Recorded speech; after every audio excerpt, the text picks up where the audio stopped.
খুলনা 3 আসনের ধানের শীষের প্রার্থী দেশনেত্রী বেগম খালেদা জিয়ার প্রার্থী, দেশনায়ক তারেক রহমানের প্রার্থী,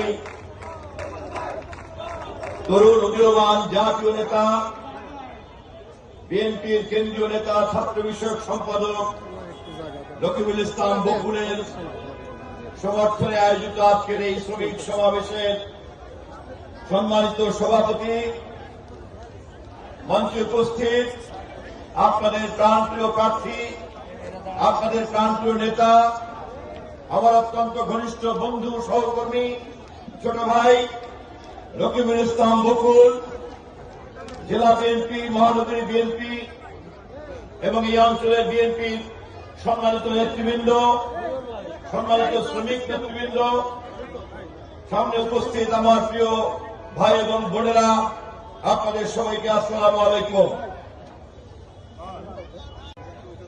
আগামী ফেব্রুয়ারি মাসের জাতীয় নির্বাচনের জন্য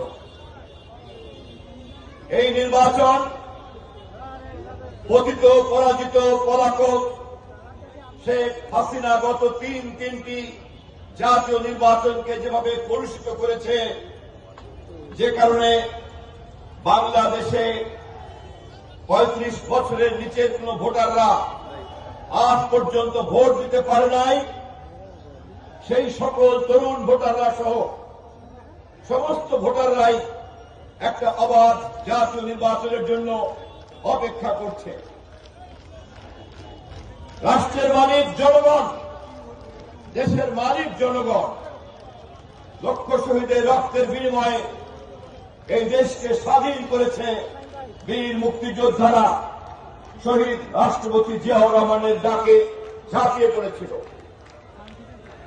কিন্তু আমাদের দেশের ক্ষমতায় বারবার জনগণের বিপক্ষের শক্তি এসে জনগণের কাছ থেকে রাষ্ট্রকে ছিনিয়ে নেওয়ার চেষ্টা করেছিল।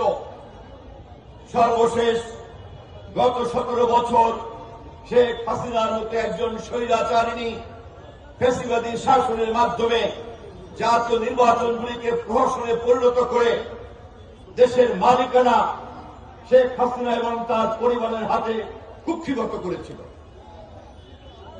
সেই দুঃশাসনের বিরুদ্ধে আমাদের নেত্রী, মাতৃতুল্য নেত্রী বেগম খালেদা জিয়ার অনুপ্রেরণায়, আমাদের নেতা দেশনায়ক তারেক রহমানের নেতৃত্বে আমরা দেশের সকল গণতান্ত্রিক শক্তিকে সাথে নিয়ে ফ্যাসিবাদ উৎখাতের এক গণঅভ্যুত্থানের পরিবেশ তৈরি করেছিলাম গত 17 বছর যাবৎ।